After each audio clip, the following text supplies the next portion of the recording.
Was that all you need? I believe. Okay. I believe. Yeah. Oh, really? That was the same trip that we were watching on the beach back to our hotel.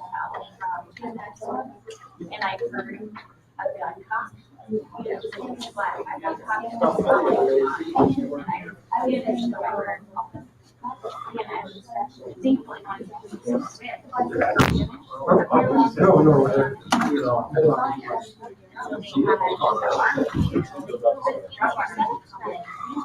Try something different.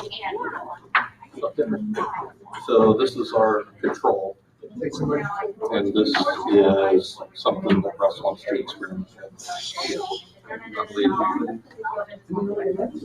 Somebody else should just do TV station videoed them and they just broke it.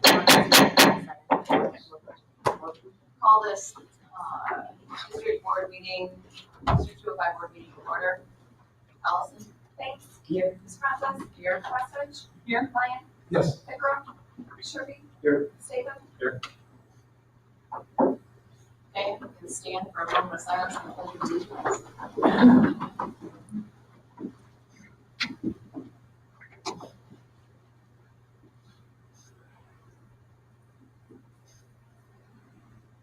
Pledge allegiance. To the flag of the United States of America, and to the republic for which it stands, one nation, under God, indivisible, with liberty and justice for all.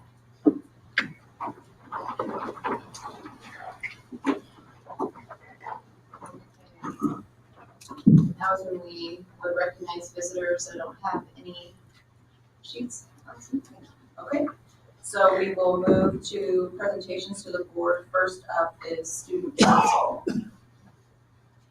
Hello, my name is Karen Harlan, and I hold the position of recording secretary. This month of December, we have decorated the school for holidays. On Saturday, a few of our council members volunteered for bell ringing, and we have through the Salvation Army. And we have volunteers for Saturday the 16th and Saturday the 23rd as well.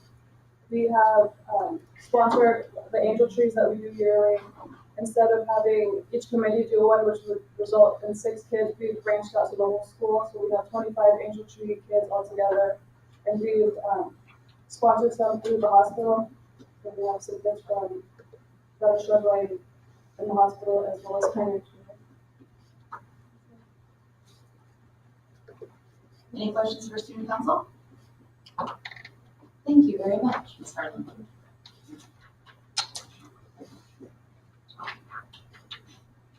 Thank you.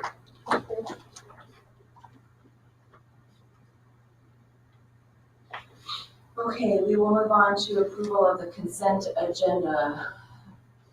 Are there any items that board members would like to have removed from the consent agenda?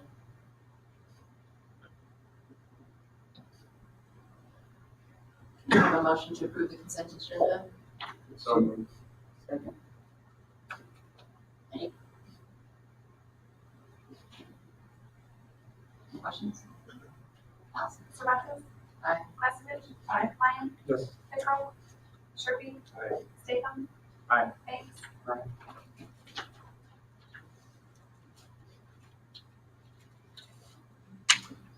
Okay, we'll move on to our first action item, which is the consider the approval of the 2017 district tax levy. Mrs. Ham. We presented the tentative levy last month. In your board packet is the actual certificate that we will present to the county clerks once the levy is approved. These are the same numbers that were in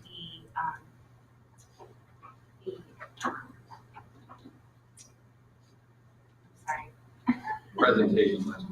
Thank you very much. Sorry, I was cold. So yes, the levy presentation last month, and once again, we were going to, when our levy is less than 5%, so we did not need to do the taxation hearing. But we are levying more in anticipation in case there was any increase in the EAV that was not anticipated. That was funny, I'm sorry. Do I have a motion to consider the approval of the 2017 district tax levy? So move. Second? Questions? Can I ask a quick question? What was the rate of increase? Was that 5%? They're estimating 2.67% is what we heard the last from Knox County. So, And if the governor's request for a freeze, we could have even gotten that, correct? correct, but the problem is these bills keep coming up, and so we don't know when the rate setting year will be. That's the concern. So, even if there was a bill that were to pass next year, it could have the rate setting year for 2017, it could have the rate setting year in 2016. So it kind of varied depending on what bills come forward. Thank you. Okay, I thought more was asking a different question. You're just asking the EAB increase estimated? Yes. No. That's not what I was asking. I know, that's why That's I'm not what I was saying. asking. They want to know what the actual tax increase was What the rate increase? Oh, the percentage, or Yes. it's a 2.48% increase? in taxes. Yes. An extension from this The year for the extension. levy request that we presume will be the extension versus the extension. What was that number again? Right, I knew what you were asking. 2.48%. And we're anticipating that's a total of $357,350 in new money, and that includes bond and interest.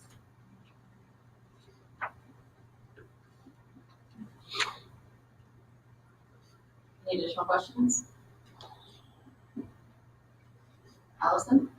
Baskovich, Yes. Lyon, Yes. Sharkey, Yes. Statham, No. Banks. Yes. Surratt. Yes.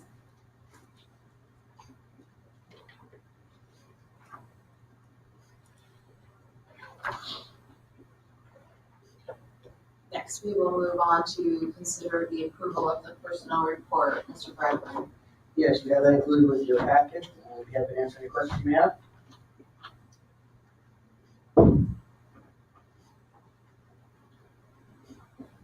Do I have a motion to approve the personnel report? So moved. Second? Questions for Mr. Bradburn? Allison? Lyon, Yes. Sharkey. Yes. Statham, Yes. Banks. Yes. Surratt. Yes. Baskovich. Yes. Pickrell, member Pickrell is here. Sorry. Oh. Right. She's so. Aye.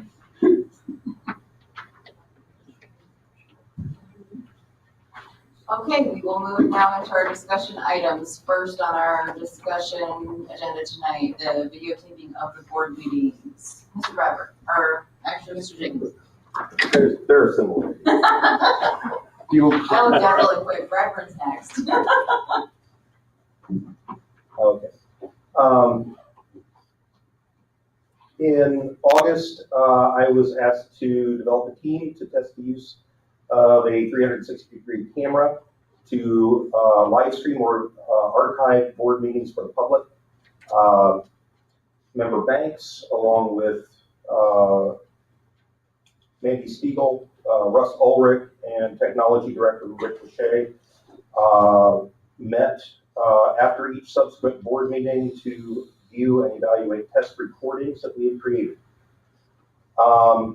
In regards to the 360-degree camera, we have run into all kinds of issues with the use of that camera for this purpose. Mr. Ulrich gave me a statement. He was not able to be here this evening. So this is a brief excerpt from an email that he gave to us. He said, quote, "Initially, I had hoped a 360-degree camera would provide the best results for us. Unfortunately, the camera is limited to about 90 minutes of battery life. This eliminates it as an option for streaming board meetings." The official specs on the Samsung website show that the camera cannot It just doesn't last the duration of these board meetings. So it's a fine product and there's nothing wrong with it. And we're doing important work in board meetings, but the two items just don't mesh.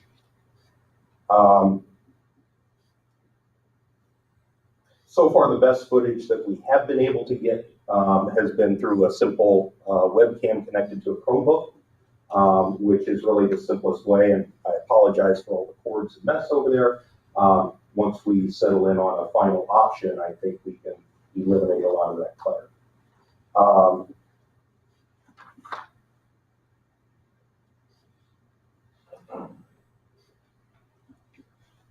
We'd like to ask the board really to consider three things. Number one, is live streaming a service that you find essential to provide, or is a simple recording that can be published within a few minutes of the end of the board meeting sufficient? Number two, we'd like to continue simply recording with a standard webcam if that's all right.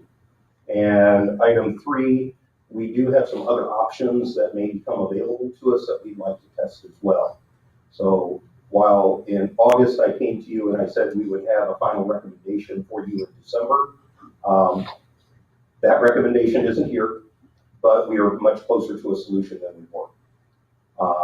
We'd like to know, we basically like the board's guidance. Is live streaming essential? And either way, that will kind of determine what hardware we end up using.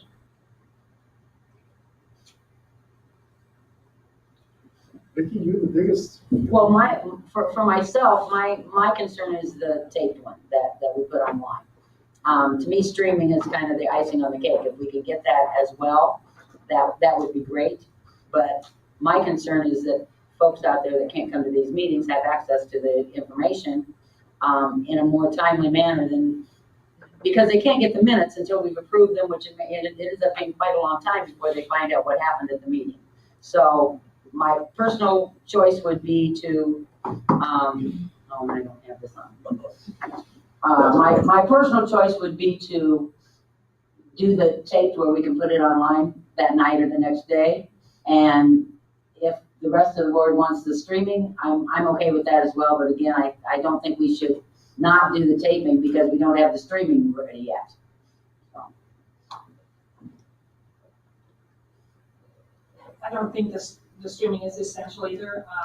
If it could be made available just shortly after the regular meeting, that gives, given a timely manner, people a chance to, view the discussions and so forth. Because the other thing about the minutes is they don't show the whole product that we put out here as far as various discussions back and forth and so forth. And I think that's something that's missed that the minutes just can't provide. So that as far as the streaming, I think he said that that would be icing on the cake, but I don't think it's vital to providing the outcome that we really want, which is to provide a record of the board meeting to the public to be able to view. I completely concur. I mean, to answer your three questions, I don't think live streaming is essential. I think a webcam is fine. And as far as I'm concerned, you would be free to test any new ideas you ever came up with. Just give us a little notice you're doing it, and that's good enough for me. Thank you. When you say it would be able to be viewed in minutes, they'll be hosted on our own server then, or where would it go? Right now, I'm publishing the test items to a YouTube channel that we've created just for this, so it would be public. It was taking me a couple of hours to try to render that spherical image anyway. It takes me about 20 minutes to publish a 3-hour meeting right after it's done.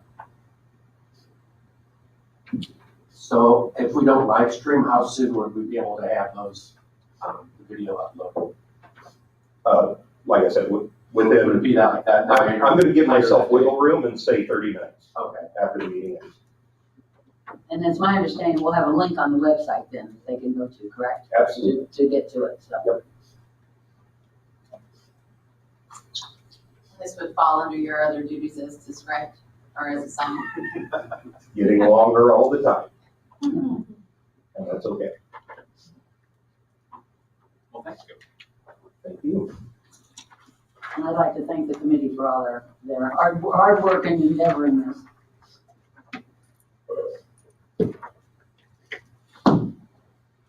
Okay, next on our discussion item agenda is the certified substitute pay increase. Now, Mr. Bradford. Thank you. Last month, we brought this to you, to get some guidance and some input on our substitute issue. There were some questions that were asked, and I provided some follow-up information to those questions. I do have, I'm not pleased, but at least, and we polled other districts, looking at their situation, what they do. Some districts actually pay less than we do. One we polled pays more, but they're all experiencing the issue as far as having a difficult time getting subs and having subs available. They were asked some specific questions. How can we reduce teacher absenteeism? We looked at, one of the issues is sometimes they have prearranged absences throughout the day, which lessens the amount of subs we can call for call-ins, those necessary meetings. Some districts incentivize attendance by providing a monetary bonus. That's something that we'll have to look at. They'd like to discuss that further, what that would look like. One of the good things is there is some practice of doing some internal coverage, providing a little bit more flexibility for teachers, some limited coverage. That is then, basically the zero cost process. If I need to leave early, I can have a teacher who is able to cover me, and then I return the favor. And it's not costing half day of benefit time for the teacher, and also doesn't cost well, that's something. One of the specific questions was asked, like, where our teachers tell us no. It wasn't necessarily that they tell us no, I won't come. It's that they only do some stuff only like to do certain levels or certain grade levels or specific schools. And as I went through and looked at this, I met with Laura Dill a couple times on this. And it's like, it's just, this person likes to do K through 3 and as a 5th grade position. She worked very well with the subs, trying to get things covered. But sometimes it's not possible.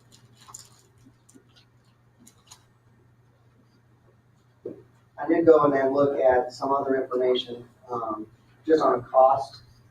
I told that we do the sub tracking, and this is just for substitutes in Paris on what it costs every pay period.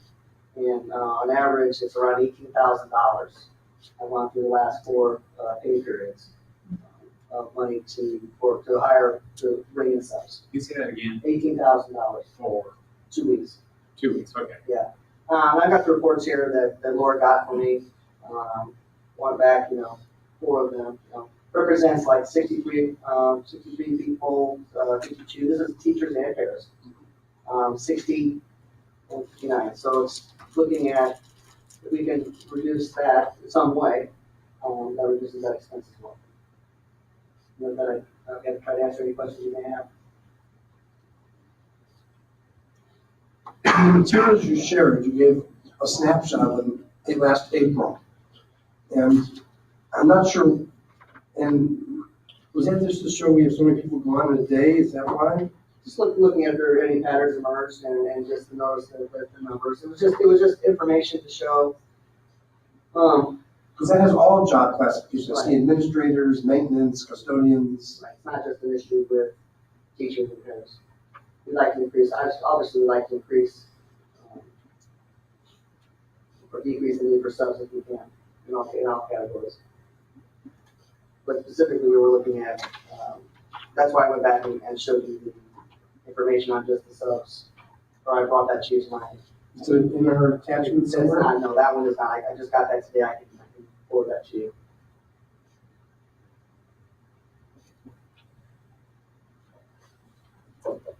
I guess I would be curious, and I had asked, I guess you didn't have a chance to do this, but on a given week or month, how's it break down by job classifications? Have we seen more custodians, principals, and do they add up to that $18,000? Is it more aides, more teachers, $18,000 is just teachers and parents. and not including principals? Or custodian. So I guess I'm not sure what the value of that document is given to us. Well, I think it's, I mean, we asked for as much information as he could provide, and what that shows me is that a lot of Mondays and Fridays are a highly absent day. Contractually, is there anything, any incentive that we can provide to encourage teachers not to use their sick time? I don't know if we already, I haven't looked at that, I don't know if there's something already in our contract, but do they roll over their sick time or? Oh, how's yeah, that sick time does work? carry over, yes. And, any unused sick time goes in, they get credit for that. They don't use those days. Okay, They get counted towards their service. but they don't get paid for that either. No, and then, Right, well, there's just speaking legally here, Okay. you can get compensated for your sick days, but then you can't use them towards your service time. Okay. So you can do one or the other, so you can get, other districts I've worked in, you've got X number of dollars per unused sick day when you retire, but you could not count those unused sick days towards your service credit with TRS. Those number of days has changed, increased, correct? Which number? That you can take into retirement? No, you can still use 340. Well, the angle I'm going with is there's a way that we can incentivize teachers not to utilize sick time. Because ideally, I would prefer to have a teacher in the classroom as opposed to a sub, for no other reason than their expertise. Right. And in addition, there's a cost factor, the added cost of having a sub. So if we could, there was some incentive that we could provide teachers to encourage them not to be sick. and I think it's important to note, that, there's certain things that happen that are beyond people's control. Absolutely. And, that teachers have kids that are sick, and it's like, but we're just trying to, if at all possible, make arrangements with here, because to your point, we're not as good without our teachers in the lineup. Subs we have very good subs, and they do a very good job, but we need to arrange the people in there as much as possible. The second point I have is, I know some of the times that we utilize subs is when we're having meetings that the teachers attend, whether it's school improvement meetings or other meetings. I think maybe we need to consider having those meetings after hours as opposed to hiring subs to fill in and paying the teachers a stipend or That would something still, after hours. it's a meeting that. I don't know if that's a contract Right. issue or something. It is. But again, it goes back to my philosophy that I would much rather have the teachers in the classroom as opposed to sitting in a meeting. When the kids are there, they need to be in the classroom with the kids, as far as I'm concerned. And for a third point, looking at the list of subs that we have available, looks like we have around 60 or so subs. And you said the average day is like 19. And of those subs, some of them are only available certain days, and there's lots of different restrictions. Yeah. So I think maybe we do need to look at some type of an incentive to increase the list. And if not just increase the list, but also increase the availability where people are willing to work in less desirable positions. And I'm not exactly sure how you want to do that, but I think that's something that does need to be done to increase the stuff that we have available. Mr. Bradburn, did you get a sense, or I don't know, maybe did Laura get a sense? The no's, right? So we've got pre-kindergarten, kindergarten, PE, fine arts, EBD classrooms, communication classrooms, and yes, I'm putting this out here, Steele School. Because we've got to get past this. We as a community have to move past what we think about our schools, because at the end of the day, all of our children are receiving great education at all of our schools. And I think that part and parcel, some of the reasons that people have challenges with schools in our district is because of age-old thoughts, myths, etc. we can sometimes be our own worst enemy if we're not talking about the best aspects of our schools, but we're always complaining about our schools, then we're gonna have challenges with it. I'm glad you brought that up because I did, in talking with Laura, on, like, I asked her specific questions. When you're calling, we're getting no's, what are the no's? And she didn't, she did say, Steele was the last school mentioned as far as the reason, as far as maybe they might be a no, but I'm pleased to report that is improving. That has improved and is continuing to improve.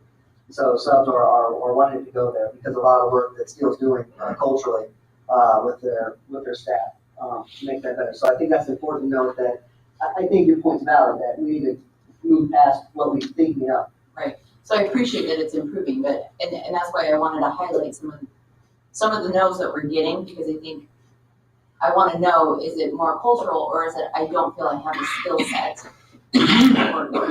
So for me, I think a next step is I'd like to know what kind of ideas perhaps our staff can come up with. What incentives do our teachers want, right? So Member Sherky has talked about, incentivizing in some way sick days, right? I know that I might use a sick day because I take a child to a doctor's appointment. So maybe if I look at doing that after the school day or before the school day or however that works, maybe that decreases subs needed. So maybe there's some kind of incentive for, right? I understand sick, right? I think there's about 3 of us sitting up here with headaches right now. So I understand that.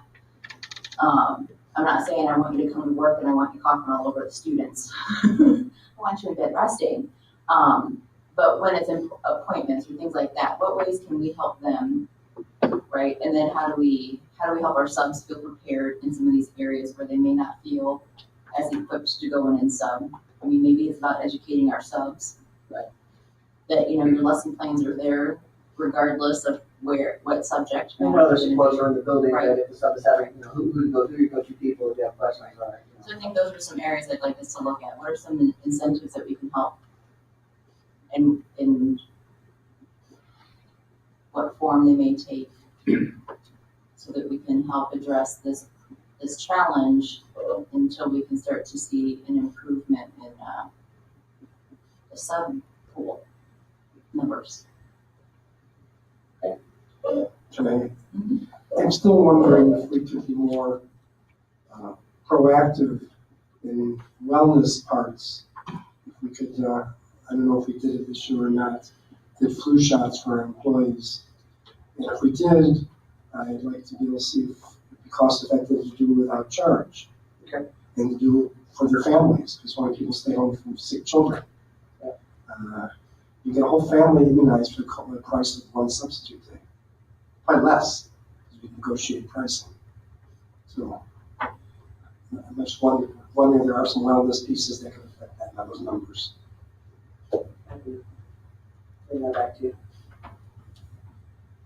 Yeah, I brought up some of this. Number one, respectfully, Rod, I disagree with the need for incentivizing teachers to show up to work. We pay them a salary, and we trust them. And I don't want teacher A, they both get $40,000 a year. Teacher A gets $40,000. Teacher B gets $40,000 plus an incentive. Teacher A feels like she was punished just because she got sick. It makes no sense to me. And I don't want a teacher sitting at home following up on something you said. My God, I'm sick, but I'm going to lose money if I don't go to work today, so I'm hauling myself in. It makes no sense. I see your point. We pay teachers a salary, and we trust them not to abuse their sick days, period. Do some people abuse sick days? Yeah, when you're an employer as large as we are, we all know people are abusing that, and I don't like that. But I'm not going to incentivize people further. I think their salary is their incentive to show up to work. I'm not going to wave more money in front of them to say, well, don't use this benefit we gave you, we'll pay you even more. No. We decide how many sick days they're entitled to. We decide the salary. That's the deal in the contract. That's what we go What I want to do is increase the sub pool. And I don't remember, John, what does a retired teacher have to do to qualify to be a sub that other people don't have to do? They just have to continue their professional development towards their licensure, which is an added cost. Well, I mean, I tend to think some of the best subs are retired teachers. Right.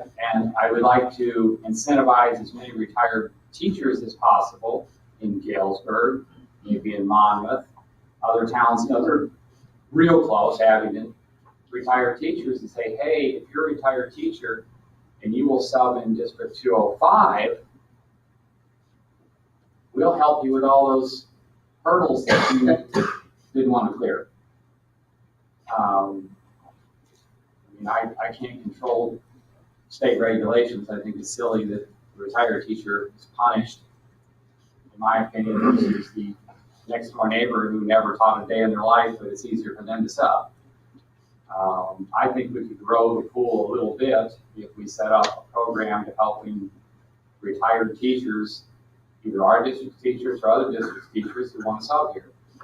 I think that's the way to grow the pool. I think some of those people are the most interested ones in subbing. The other is, we talked about an incentive that, I don't know if you found out how many other districts offer it, that if a sub will accept X number of assignments in a row without saying no, that incentive, Yeah, we you know, a financial incentive there. Yeah, we plan. Because you can't make a living subbing, and so that's why our pool's small. And you know, I think at least we could offer some people the opportunity that, hey, we know you can't really pay you a wage to support yourself or a family on, but if you will be a regular sub here, by regular, I mean, you know, you won't turn down, they'll take anything, we'll pay you a little more because you're more valuable to us. And the way you become that regular sub is, I'm making this up, you accept 10 assignments in a row without saying no. And then that kicks you up $10 a day or whatever. I mean, I was just interested in growing the sub pool. And, you know, again, without going into the other things, I mean, you know, and I agree with Tiana, all the things she said about Steele. My kids went to Steele. I love Steele. I would recommend Steele to anybody. But if we've got problems that people don't want to go to special ed classes, we've got problems that people don't want to go to certain schools, there's an incentive right there. If you will take any assignment we give you, 10 straight, you get a higher pay. I mean, work out the proposal for that. Yeah, I mean, it's, I don't know what you want to call it, preferred sub pay, whatever. I just want to grow the pool. And I think that, when people are subbing, you know, a lot of times it's an economic decision. You know, is it worth it to me money-wise? And, you know, I know a lot of people say, most everybody listening to me, I mean, you know, special ed department's always been near and dear to me, but I think a lot of people will make a comment, it's not worth the X dollars to go be a substitute in a behavior disorder class all day. I want to make it someone so they say, well, I'll accept that, right? Because it is worth it to me. Because if I accept 10 assignments in a row, I get higher pay, so I guess I'll take this one. Right, we do offer, our plan is for the first 20 days, subs are paid $85 a day, and then for a long-term situation, so the 21st day, they go up to a per diem rate, so I might. Yeah, but that's the same position. Right, that's the same one assignment. So I'm saying I might look at trying to give you a rate that makes sense, given that if you're gonna do 10 assignments or do, 10 in a row, then the rate would be this, and I'm trying to bring you some examples that make sense. Because again, what do we pay a day? 85. 85. I mean, I want someone to say, yeah, someone only pays $85 a day, but if I do it, get on the regular preferred sub list, I'm going to make $100 a day. Right. Something in that line, probably rate you. And so that's an incentive, I think, for someone to say, yeah, I'll take whatever you give me. Back to the question. Jeez. I wouldn't feel bad not speaking up, but I agree with you about incentivizing staff already in the buildings. I think that's a slippery slope for teachers, and I mean, we incentivize the kids to be there no matter what, to get their perfect attendance. So I have an issue with that happening in our schools. The kids going to school, so I don't have the same, thoughts on a teacher who's not feeling well and sick. Oh, I gotta go or I won't get this incentive. I would hate for that to be living on the staff as well. And I think this pool, I believe that, there are discrepancies among why they will only go to certain buildings. But I do also believe that there might be just some people on there that my kid is in this school and that's where I'm gonna sub and that's where I'm gonna be. I don't think you can sway. I mean, thank you for subbing. So regardless, I think with the ones we have, and I don't like that, my child's school is on that list of the no's, but I've lived here for 14 years and I get it. But not as much as they were. Right. So, And there's some buildings just have subs that have a relationship with what you're saying, and right. so they're like, yeah, Right, and yeah, I don't want to discount them for, Right. again, just wanting to be in the building where the kids are, and when they get done, they just go home, because they are just doing it as some sort of supplemental income. Now, on the issue of retired staff, even if they drop their licensure, they still can sub up to 100 days, right? Yes. They can't. Really? They have a bachelor's degree. It doesn't matter. I It's think an it's Really? education. Yeah, They that's let my their point. Oh, license that's lapse. dumb. Right. Yeah. I'm sorry, That is stupid. Thank you, that. No, Why did you pass the law like that? I mean, they did it. 5 years ago, maybe? two things, like when we're budgeting, long-term subs that we'll want to be cognizant of is that if in our look back for insurance, if we have subs that are working every day for us and they're averaging more than 30 hours per week, we will have to offer them insurance benefits in the following year if they sub for us again. So that's a, budgetary issue that we'll have to consider and think about how many people we would project might fall into that potential category. And I agree, that's a problem. But I think by the time we get to that issue, that person's almost become a full-time sub. And it was cheaper than hiring them at the position of full-time sub. I mean, I would almost like to have a couple people who were so ill. What's the threshold? 30 hours a week. For how long? It's an average It's an average on a look back. over, I believe, 4 months. That's how I didn't know what the period was. Okay. So So we already have people now that are gonna hit that threshold for next year. potentially, I mean, we have some long-term subbing situations that they would potentially hit the look back. Or it could be not the look back. Right, 30-hour average.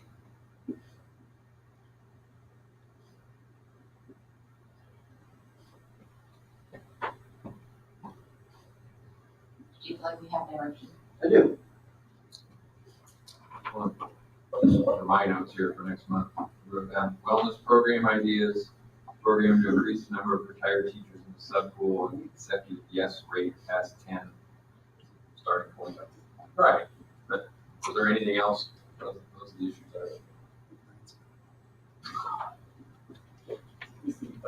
Providing, for retired teachers, some sort of ability to keep their Right, yeah. certification. Right, and that was the number 2, yeah, program to increase the number of retired teachers. Okay. So, And I have no idea what the financial impact of that is. Well, I was gonna ask Mr., but I'll just ask you now. Can we add retired teachers who sub for us onto Ed Leaders Network? Yes, Right, and all of that training is free, and that's correct. that And free to runs the 80 district. hours. So, do you want to explain what the Ed Leaders Network is and, Ed Leaders Network is online courseware for teachers. It's what we use for mandated professional development.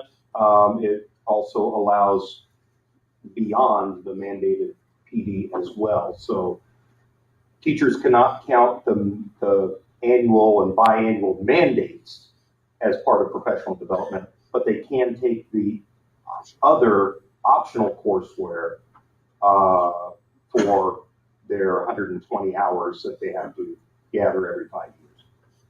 I wonder if retired teachers could use some of those annual mandated trainings as PD because they're not mandated to. That would be a question for the ROE.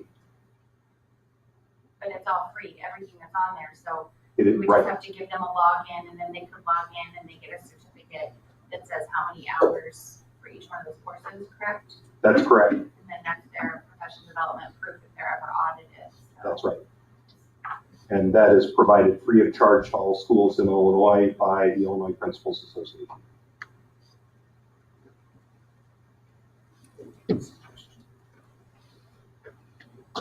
I don't mean to beat a dead horse, but didn't somebody mention last meeting, some districts have a system where teachers can exchange time to cover for other teachers? Oh, that was a suggestion, yeah. I thought someone said some districts do it. Well, Mr. Houston, I think, if I remember right, was the one that brought that up. He's sitting back there in the back acting like he's not here.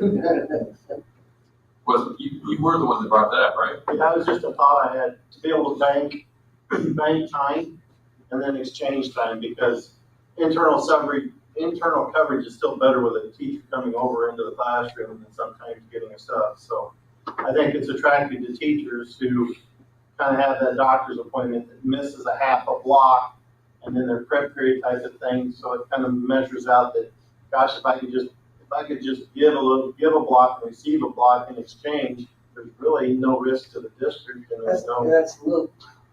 But it's a management. Well, I would I love to hear that kind of idea from our administration, from TEA, that, I mean, seems like something would help teachers and help us if it was workable. I think and that goes back to my, are there ways to incentivize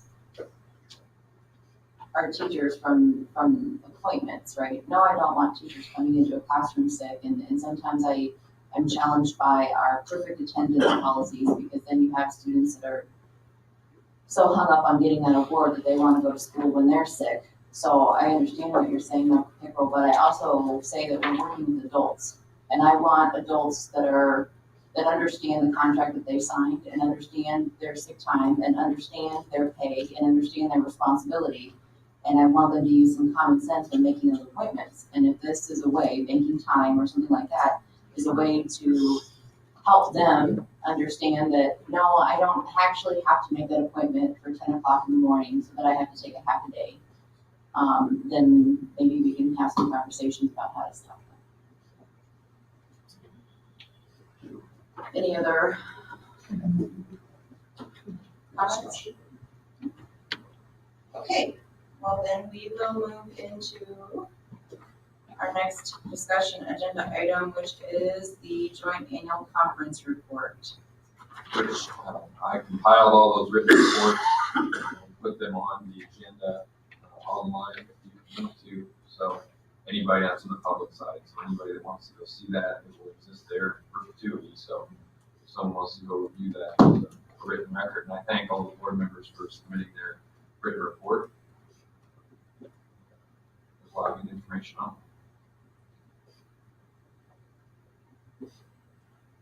Did everyone have an opportunity to read that at the table?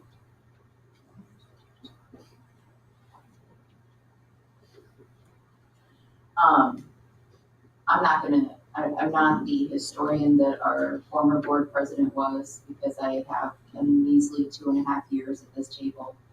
However, I can say in the 2.5 years that I've been at this table, this is a first for me, including a summary report from the board members that attended that conference. So this is, I won't say the only professional development that board members have access to, but it is, in my opinion, a key one that we have access to annually. So if there's a moment of your time you have to check in and see what we learned about, you have that ability. And then leading into that, or leading from that, unless you have something to say, Memberline. Okay, you look like you might have something to say. So one of the aspects from that is the next discussion item, the policy review and revision process.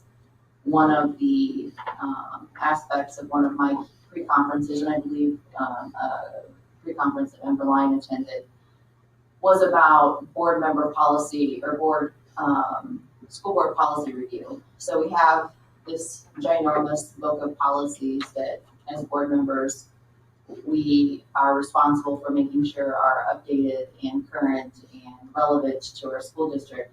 And it is from those board policies that administrative procedure stems from. So staff in the district know how they can then carry out whatever policy the board has voted and put into our board policy packet.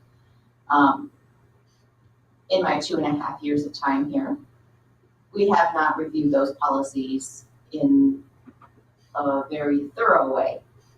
So what I'd like to do is have a conversation about some kind of policy review calendar revision process for us as a board to go through. Well, and I spoke to, or I should say, I exchanged emails with Rita Owen, our School Board Association field representative. And she said there are some resources for boards who want to put out a calendar to review the entire manual in a year. There are ways to do that. There's not any one way to do it, but there's their best practice idea of what to do. And as we know, through the board meeting calendar, there are meetings that are typically more busy than others. Typically, and obviously that can change any time, but typically your February, March, April meetings are usually pretty packed in terms of things you have to do legislatively and just for next year. Typically your June, Julys are usually a little thinner. So you probably want to keep in mind with that, going through which section you want to go through the month, just because some are more dense on the agenda than others.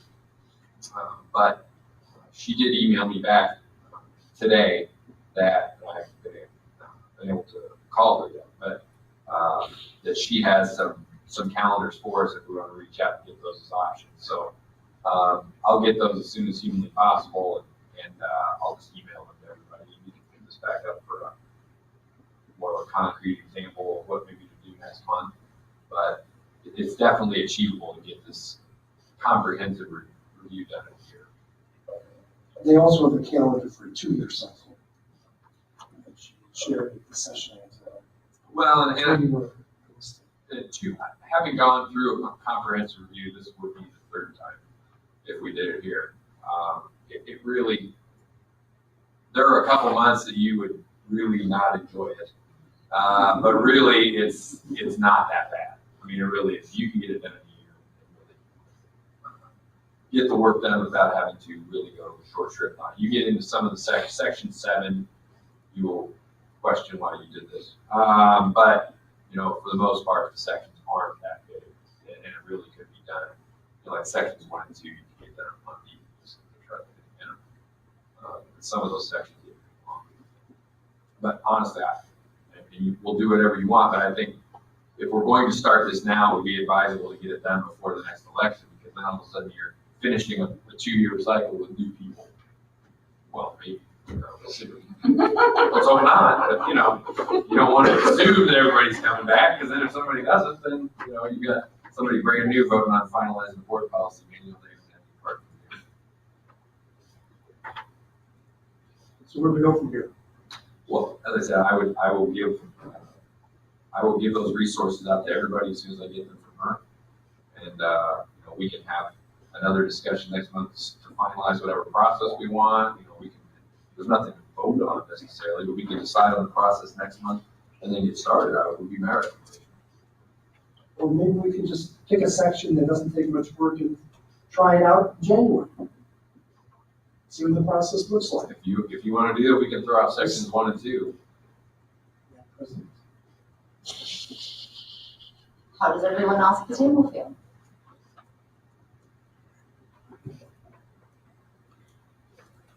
No thoughts? Well, I will say the same session we talked about that. those boards all have snacks during their, beverages during their meetings. It was in the same meeting you talked about reviewing the session.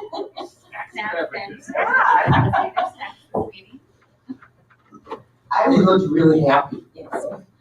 I would not be opposed to taking policies 1 and 2 in January, but I also recognize that it is holiday, so I want to be mindful of everybody's time and who has time to, like, who may have vacations or time away scheduled, etc. My personal preference, and I try to make sure that I'm speaking last, but since no one's really chomping at the bit to share, my personal preference is that we do try and do a thorough review in a year, because then I think what my goal would be is that after that point, that it would really be the policy committee to really review the press policies as they come in, and then to come forward with the information, the background, does this make sense for our district? Do we need to tweak the language a little bit? Right now, in the time that I've been on board, we've really relied on the superintendent to do that. And I really think that that could actually be the role of the policy committee. Thoughts? Yeah, I'd be really bored on the policy committee, so I would really like to run towards you, so, January? Well, so are we okay with sections 1 and 2, trust me, not hard. I mean, sections 1 and 2, you want to put those out there next month, and if we decide, well, you know what, I don't really like this, but I mean, those are good ones to start with, because there's not a lot going on in this policy. I agree, we should go ahead and start with them. Well, I'll throw those out there for first reading next month, and along with, I'll still talk to Rita and get those calendars out there. We can throw all that out there for discussion, but I will put sections 1 and 2 on there for review. Earlier this year, I had spoken to you about the cost associated with having them host our policies, so it's searchable. Did you have a chance to find out what the costs were associated with that? I did, and I don't have it with me, but it was not a lot. That But would be really nice. I'll get that back. I will get that back to you. I do have, I think, I don't even want to say it. It was somewhere in the neighborhood of $1,000, but it was not. Well, that's not just nice for board members. No, for everybody. That's the community, even more for them than us. Searchable policy? Yeah. I'll find that information too and get it back. Thank you. And as for snacks, if we only had a board member that owned a grocery store, that would really help us. And with healthy food, wellness plans and snacks. We'll advertise on the front, it's gonna be on videos. I don't know. I think that might have to go into the conflict of interest. Is that right? Right. You wouldn't be profiting. That'd be free. Now it's a gift payment, I got a different problem. Oh, I think some of us are tired up here. Okay. Any other comments or suggestions or questions about policy review process? Became an action. It has now become an action item. Okay, we will move on then to the non-fraternization policy, Dr. Asplin. Well, as promised, I brought this back up now. I have had individual conversations with a few board members about this, and I'm very well aware that some people aren't totally in love with the language that's put out there, and that's fine. I just want to put it out there as was presented before, that if we want to have a lively discussion about edits to that, additions, subtractions, this is only a first reading. This is just throwing it out there again. So I'm all about, if you want to make some edits, I can make those next month. We can put it back out there, or we can wait until we get to this section of the board policy. We can talk about adding nepotism to that. That's been other conversations I've had. Whatever we want to. Well, it just depends on how you word it. I think, as I've talked to individual board members about this, I don't know that it's necessarily a good idea to even include the board members on this, except as it pertains to the superintendent position. Because the will of the people puts the board members on there. I don't think that's necessarily appropriate. what the goal was to try to just make sure we didn't have direct managers over, spouses, children, grandchildren, close relatives. I just think that's where you get into some questionable situations, and it's really not to address any problem we have right now. It's just because we have a lot of internal candidates for other positions, and we have people that are related.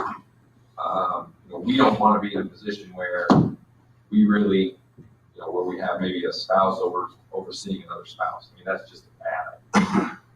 Not because they would necessarily do anything wrong, but it just puts them in a bad position. So as much as Jason Spring really wants to be principal at Gale, we're just not going to let him do that. Is that our list of available positions? It is. I didn't think so. I just looked at him, he's nodding, so, I can put Nick Young and Silas Willard. We've got, really great people in administration who have spouses here. We just want to make sure that there's something in place forever that says we don't really want to put those situations out there where we're putting those people in a position. That policy that you have in front of you mentions board members, but as I said to people individually, take that part out. I mean, I just think it isn't about that. It's just setting up situations here where we don't have relationships that may cause people to look askance at how we're running the district. I'm open to any suggestions.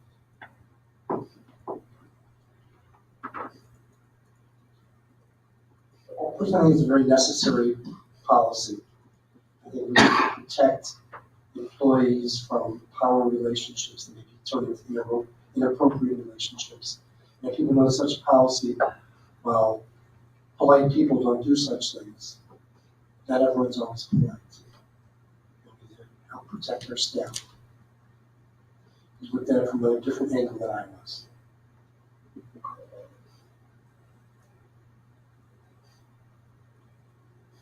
I think we do need to add the family relationship in there to have that covered. And then the other thing I questioned was under definitions, for purpose of the policy, it says supervisors shall include any active member of the Board of Education. That I think needs to be taken out of there because it's not accurate. If you read the definition of supervisor, shall mean any person who has the authority and or responsibility to hire, promote, discipline, terminate, evaluate, assign, direct an employee at the school district. None of us have that power. We as a board do, but I'm not sure, I don't know. Yeah, as an individual thing. If it wants to say the Board of Education, that is more accurate. But that's why that sentence is in there, to include the board members under that definition. Because we don't want to have a board member ever be in a position of power over someone who's working for the district. Yes, individually you don't have authority, but you have the authority to help discussion move along in certain ways. And I think that sentence is there. Yes, we don't meet the first definition. That's why it's there to include us within that definition. I didn't write the policy, so I'm not sure. I'm inferring that.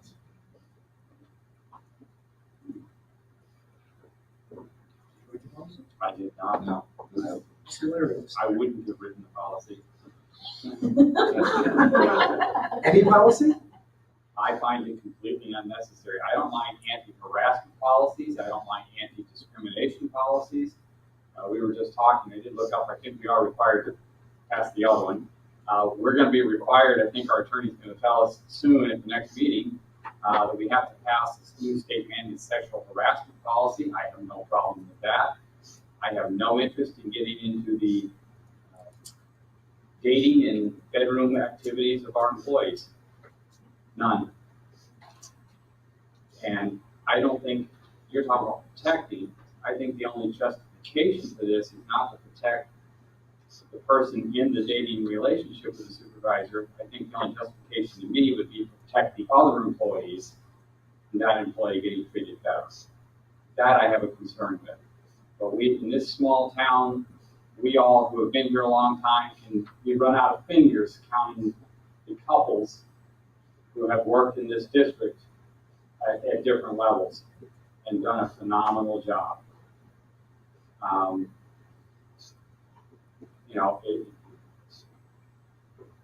not a fight that I'm gonna fight completely if everybody thinks this is a great idea.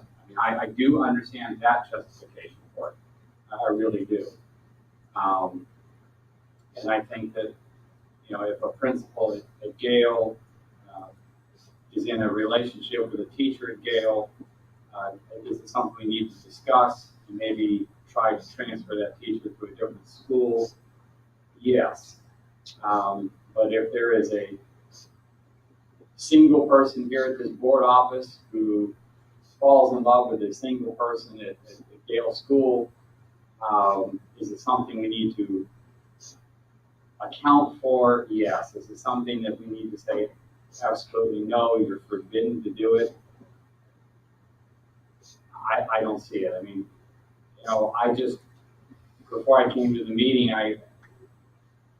since I've been here, you know, for 30 plus years, I started making lists of couples that have been friends of mine who have been married in this school district, and I came up with 8 without thinking about it too hard. And I tried to apply the policy, and at least 4 of them, it would have been a forbidden relationship. I don't know. It strikes me in a small town like this as kind of strange to say that educators shouldn't be dating, marrying other educators. So are we, I don't believe that's what the policy is trying to do. It's only talking about directly supervising someone that you're romantically involved with. Doesn't mean you can't date someone within the district. so are we seeking a remedy to a situation that may cause a conflict without putting in perhaps, maybe this is the wrong remedy to what you see as the problem, or what is seen as the problem with regard to supervisors, anybody who directly supervises or holds a position of power over another, or someone getting favorable treatment because they, they're in a relationship with, a supervisor in the district. So what is it that we're trying to do, and is this maybe is not the exact remedy? Yeah, I would agree, for example, that a husband should never be the evaluator of a wife. I agree, things like that, absolutely. That just doesn't even begin to make sense. I mean, even John's predecessor, her husband was a teacher. And by her being a human resources person, you could say that she would have been a supervisor, or could exert either favoritism over, toward him within the district. Like I said, do I think, evaluation should be done by people in a relationship? No. Do I think hiring or firing decisions should be made by people in a relationship? No. Do I think we need to know, if possible, if people are in a relationship? Yeah. It just strikes me as funny as saying it's forbidden. And when I read this policy, I assumed, like how many police departments that I've worked on this policy before, it means one of you has got to leave. Well, and I guess, the genesis of this policy is from a lot of other experience that I have outside of this district, where we've had 2 spouses that teach together, and one of the spouses applies for the principal job in that building. And I said, no, because you're married to this friend. So I got some paperwork filed, and saying, well, you didn't even consider me. I'm like, well, yeah, because you're going to supervise your wife. I'm like, I'm not going to let that, well, that's discrimination. And it's like, well, I didn't have anything out there saying you can't do this before they started. And to say there was any other reason would have been disingenuous. I mean, if that was the reason, we only had one grade school, like I couldn't transfer her because there was no place to put her. Right, and I'm, in my comments, am I in no way saying that I don't understand that problem? I do. I've just taken the counter position. I think it's sad to tell that person if they were the best candidate, we don't want you, because our teacher's there. I think the better approach, but I'm not in your shoes, so but my thought is the better approach is, oh, that's an issue. We got to figure out a way to make you principal, but not evaluate your wife. But I do understand, there would be backlash from the other teachers. Oh, yeah, sure. Well, and then if you get got that because right, and then if you get into a situation where you want to hire that person to be an administrator in that building, and then you have the other teacher transfer, now you have problems with that. So maybe you might want to transfer. I get it. I just don't like it. I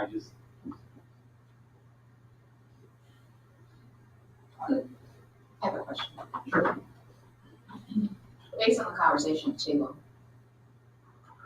do you feel that policies surrounding sexual harassment in the workplace would get to some of what some of the concerns have been expressed here in your professional? It could, so a fraternization policy is not a required policy. It's also not a state, you do subscribe to the School Boards Association Policy Service, which provides updates. The School Board Association does not include a stock fraternization policy. I don't know that there's an explicit reason for that, but it's likely that it encompasses a lot of things that Mr. Statham talked about. It's not common in almost any school district in the state to find some spousal or other relationship within the ranks. Certainly there's a problem if you have a supervisor, a subordinate relationship. So the policy can help. If you don't adopt the policy, you still have to be very mindful of sexual harassment issues and hostile workplace issues. So you still have responsibilities to your employees, even if you don't go forward with this. So I'm trying to be as clear as I can in my answer. You can address the issue with a policy, you're not required to. If you have sexual harassment going on in your buildings, you're potentially liable whether you have the policy or not. The policy can give you guidance. The difficulty with these types of policies is that certainly the devil is always in the details. In any type of fraternization or nepotism policy, it's hard to imagine all of the possible constructs that are going to fall under that. So you have a policy with broad language, and then I think you have to be careful with a policy of consistently enforcing it. Because if you have a policy and you're going to make consistent exceptions to it, obviously that becomes a problem. So you can certainly go either way. And what policy will you bring to our attention next month? In November, the legislature passed a requirement that public bodies within the state are required to have an anti-harassment policy. The act requires public bodies to adopt those within 60 days. They give us lots of notice. Right. Yeah, we've got no policy. What Mr. Statham and I were talking about beforehand, and I looked up the email because I couldn't remember it off the top of my head. We received some notice from the School Board Association that they were not going to be able to revise their policy manual in time for that 60-day deadline, because what happens is by adding the sexual harassment policy, there's sort of a domino effect of citation changes and other changes throughout that large policy manual. You'll be getting a update from the School Board Association in January that you can review at that time. There's no penalty in the state statute for not. So it's one of those wonderful statutes where you're required to do something and there's no penalty for not doing it. The general approach, I think, among most schools is they're going to wait until the formal revised statute comes out and adopt it. If someone were to raise an issue with that, there is also a valid argument that your uniform grievance procedure and other policies that you currently have encompass certainly the spirit of the new statute. So you have provisions in place that address a bulk, if not all of that.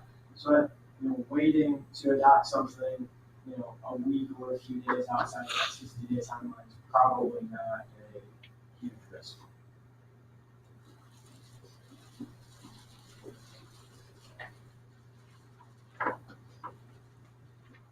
So would the board like to wait and see what the sexual harassment policy is and leave this one out there, or until we see what that looks like? I have no idea what it looks like. I'd be comfortable with that.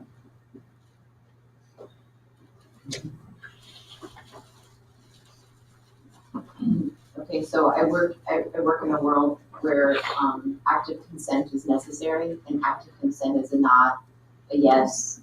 No does not mean yes in my Title IX world. So, are the members of the table actively consenting to looking at this pride organization policy? My position would be yes, but the reason you and I were talking is I had to write 6 of these policies in the last week for my clients, and I will tell you, it doesn't address some of the legitimate concerns you guys brought up. But yeah, I think we should read it, and you should read it within the back of your mind, other things you want to address. And again, you know, I don't mean to belittle anybody's support for the prioritization policy. And I know there are issues we will have to address, and I promise you they won't be addressed to your satisfaction in the sexual harassment policy. Because when you read that policy, you're going to go, duh. Don't do that. Well, and if it, you know, eases everybody's mind, it's not like this was something that needed to get done because we had a big problem. We don't. It's just trying to force, you know, predict other problems that could happen, not because of any particular situation, just because of the number of people, you know, we promote internally from the. So my recommendation for board members are to think of this policy and think of, kind of going to Luke's point, maybe some situational things and maybe provide some questions or situations for Dr. Asplund to consider with the policy, and then we can look at the harassment policy and see maybe where that doesn't meet some of the things that we might be thinking of. You know, to Member Lasnovich's point, you know, we want to make sure that the remedy that we're providing is the correct remedy, you know, so that if that means that the policy, the language in this policy has to change, or we somehow augment the policy given to us by the school board association, you know, because that we are able to do that. Oftentimes we take what they provide us in stock and just insert it into our policy, but we do have the ability to say, okay, well, that doesn't make sense for us, or we need to add something here. So we have that option. So I would just encourage us to think about those things, think about what our concerns are with this policy, where do we think this policy works, and provide Dr. Asplund some further information so that he also knows a direction for himself to go with this policy. All right, thank you. Okay, next up we have further discussion on the anti-bullying app. Dr. Asplund. Thank you.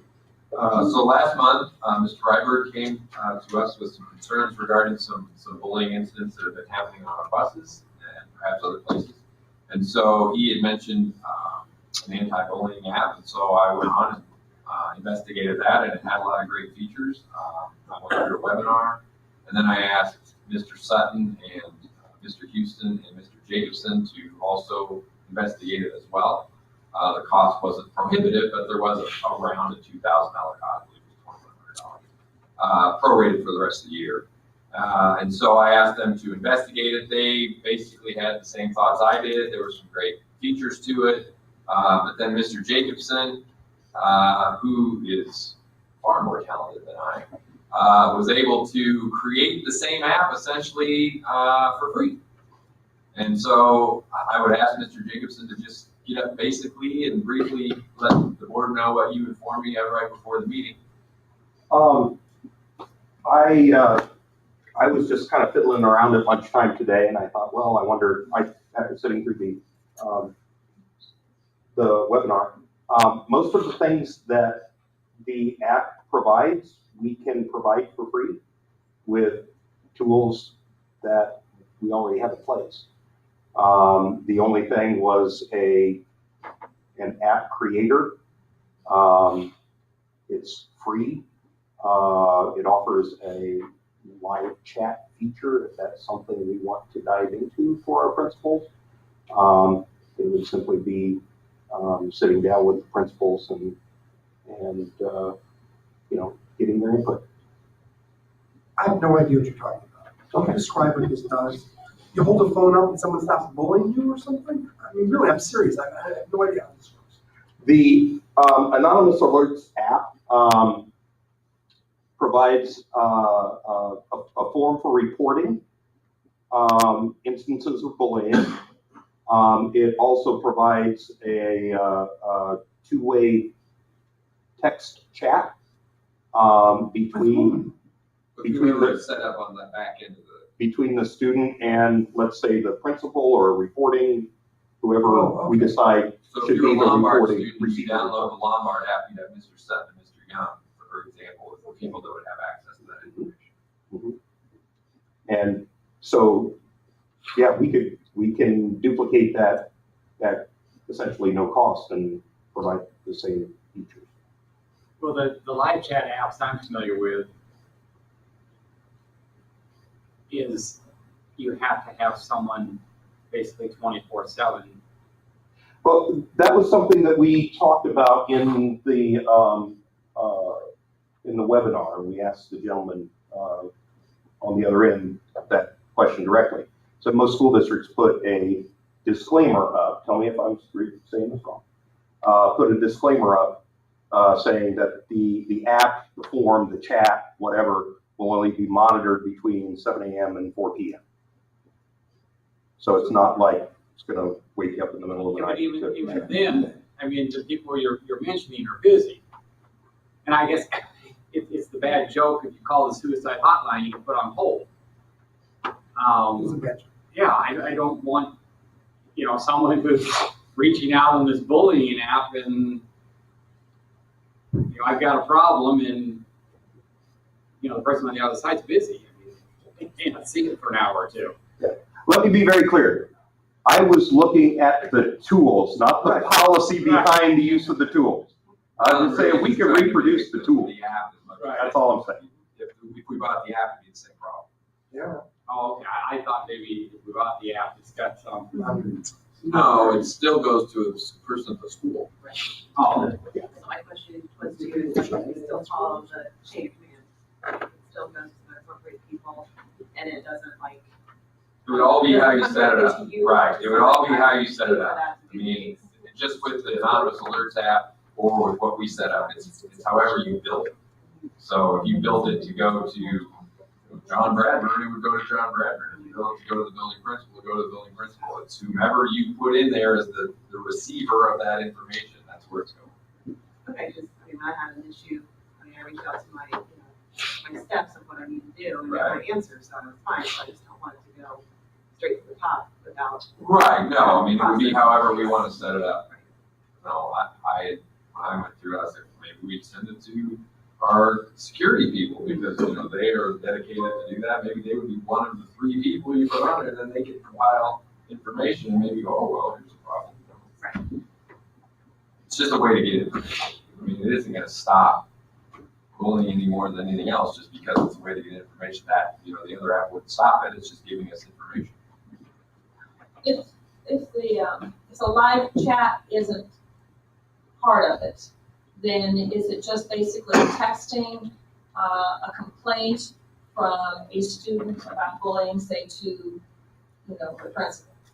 Essentially. That's essentially what it is, so that there is a record of the student saying, I had a problem with this person, on the bus or on the way home from school or whatever. So it's an opportunity, it's another line of communication between the student at the receiving end of the bullying to be able to reach out to somebody to say, I got this problem.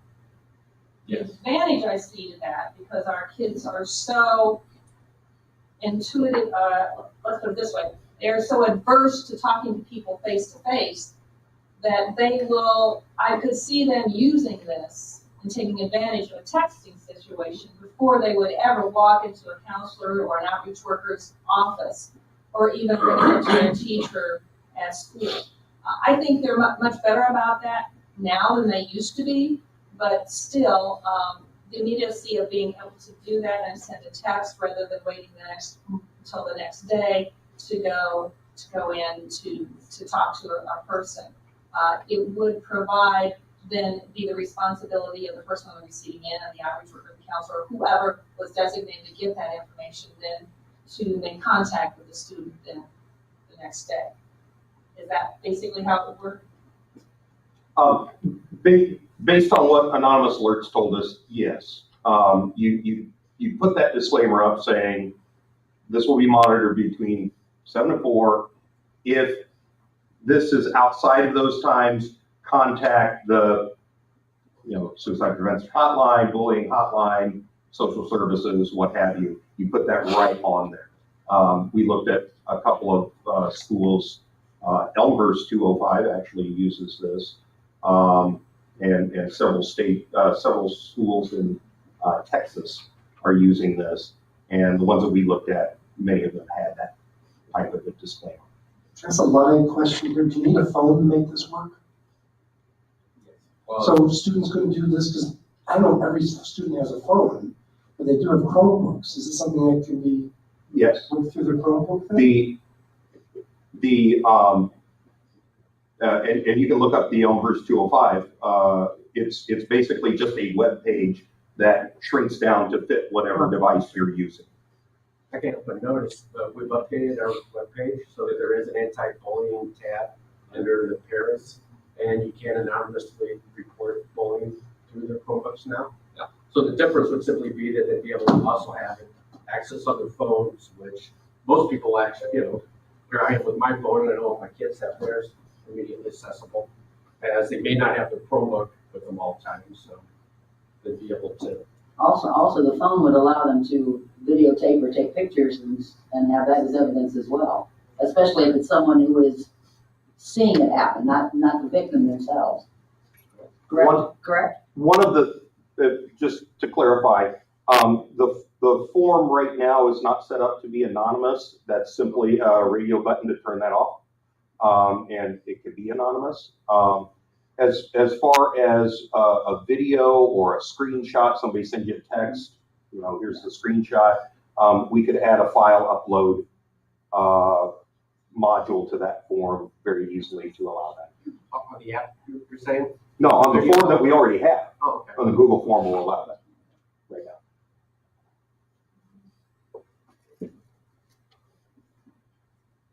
Anonymous would allow students who maybe had who wasn't really bullied, but had an issue with another student, accusing somebody of bullying, and then without having to step forward and say, this happened to me. I can see a problem with that.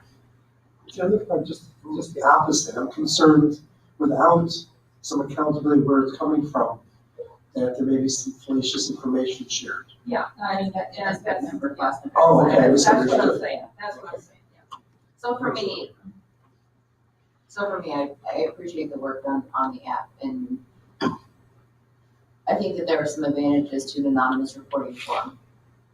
I think for me, it still goes back to making sure that our administration and our teachers and staff are equipped to know, to respond to, and feel confident in their responding to bullying that they see and that is reported to them.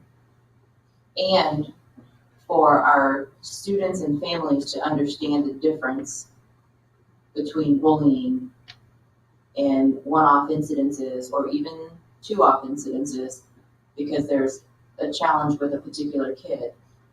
There are differences. Like, bullying is a defined term, and because I don't like that kid, because I don't want to be around that kid, because I don't like what that kid says, I mean, those are different things, than an ongoing hostile environment / relationship. So I think for me, I have no problems with testing this app out to see how it is used or in what ways it is used. But I think it's important for us to be able to educate our families and our students that Anonymous really, in order for us to do our job and to help the teachers and the administrators to do their job and to help curb that behavior, to help provide the lessons needed in those circumstances for both the alleged victims and the alleged perpetrators, there has to be some kind of investigation. And investigations can only happen when we have the information, and that does not always come by way of anonymous reporting.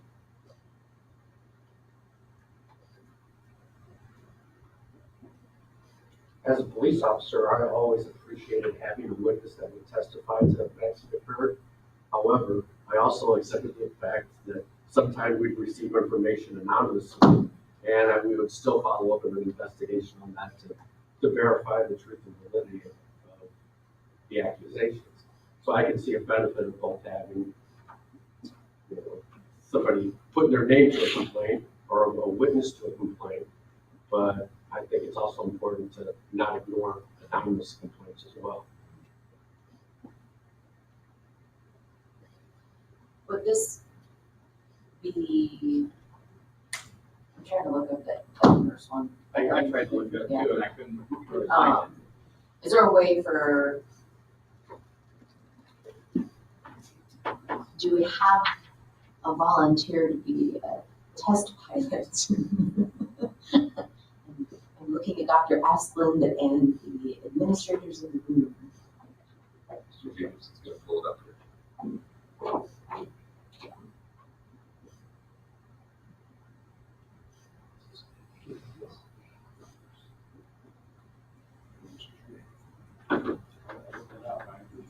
No, about bullying and came up with seminars, policies.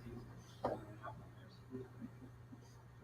know at the conference, I toured the vendor exhibit, and there were several different people down there that create apps for a variety of things, as well as, entire school apps or district apps. Oh, I'm sorry. Where you can just simply input tabs.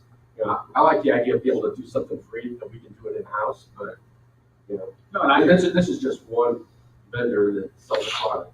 I agree with Member Glasnovich that, I can see a lot of kids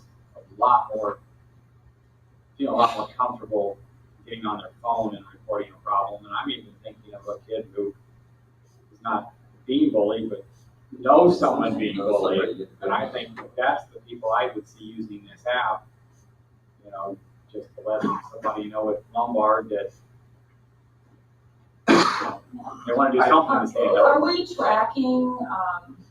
tracking reports within each school, and do we have some sort of an idea of how things have gone through the chain of command? Like, is it typical for a student to talk to the teacher first and then go from there, or have we got any tracking or anything like That's that? a good, I've not asked that question. That's a good question. I have to go back and find that out for you.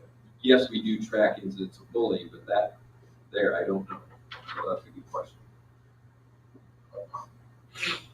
I misspoke earlier. It was not Elmhurst 205, it was Main Township 207. Sorry. That's why you couldn't find it, because I told you wrong. Both of them.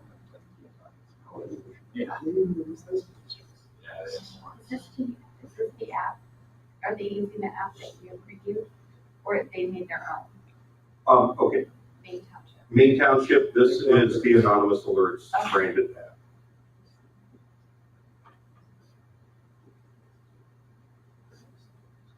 They go 7 a.m. to 6 p.m.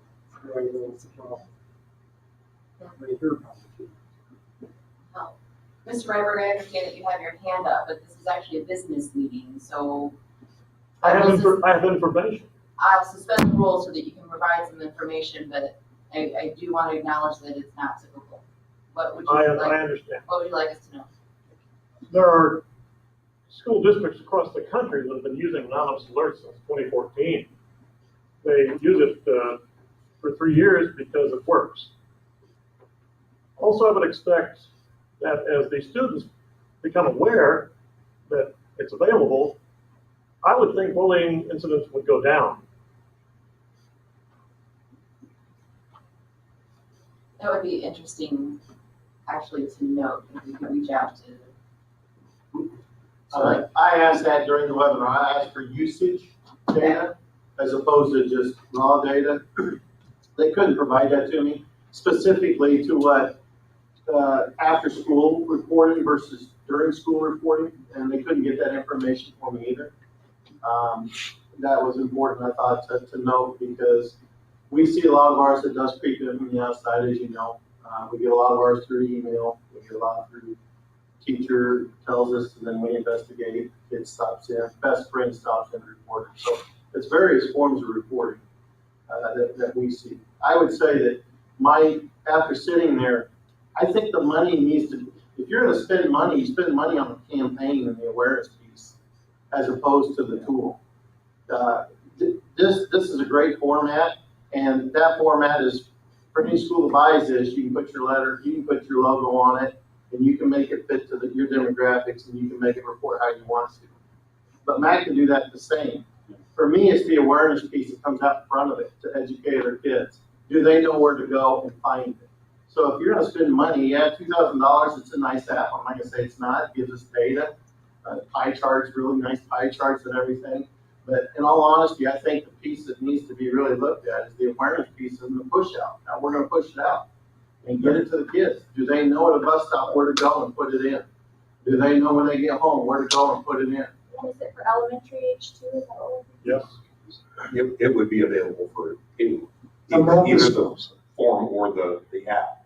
One of the things we did also note in addressing a concern noted earlier, even the folks on the anonymous alerts webinar said you do get a cry wolf effect at the beginning, where people misuse the app early on, so you get a spike in reporting, and then it will level off. It takes a couple of months before that level off. And this form that you showed me on our site, is this what you're talking about? This District 5 bullying report form? Is this? And where it has a star next to name, we could make that where it's not a required spot, correct? That's correct. But still, wouldn't it leave notification of where his electronic address it came from, whatever that's called? In Google Forms, the only thing that is recorded is a time and date stamp. Oh, okay. So it still would be anonymous. Right.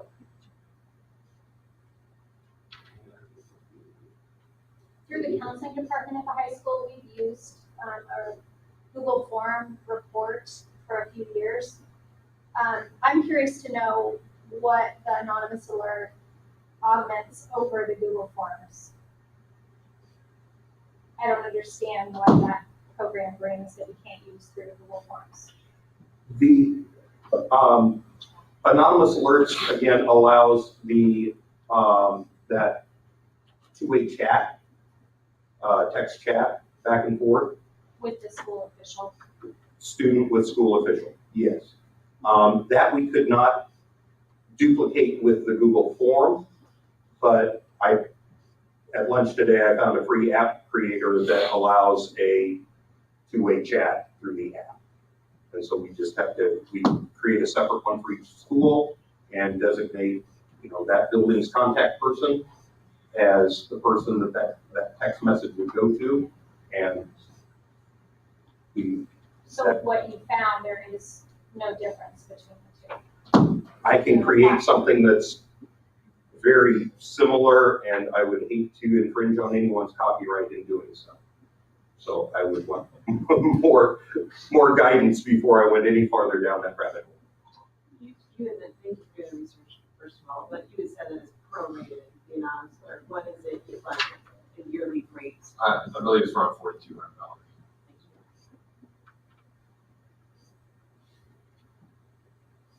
But if we could do it in-house, I completely agree with the comment. Right before you said, I was thinking the same thing. If we can create it, I'd rather spend a little money, putting posters around the school and you mentioned some kind of rollout promotion.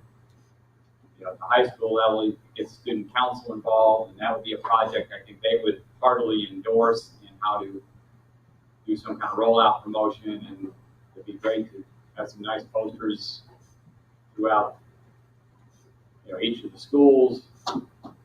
I don't know how you promote it so well at the very lower grades. The app that does come with all that marketing propaganda as well, so in all fairness, that price does include the posters and. Yeah, but in all fairness, I think you can buy a lot of posters for $1,500 versus $4,200, and I think as the years go by, the need for those promotions goes down, and so you frame a couple posters, those will last a long time. If we were to have something like this, and then our principals, let's say, were the ones who were gonna be on the receiving ends, they have their personal phones, we would not want them to be using their personal phones for this, would we? Or would there be any danger in doing that? Yeah. Mr. Lewis is the only principal that has a phone. Most administrators aren't provided one. Yeah, good point. Do we, again, I'm getting back to, kind of documenting, where is the bullying taking place? Is it taking place on the playground? Is it taking place mostly in the buses?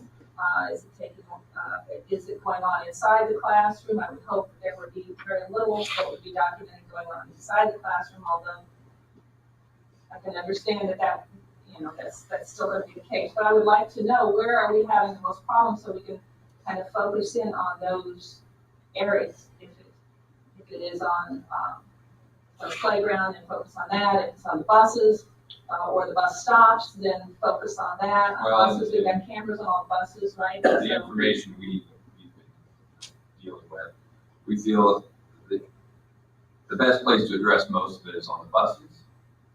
We've tried to add more people to the buses. That comes with its own challenges.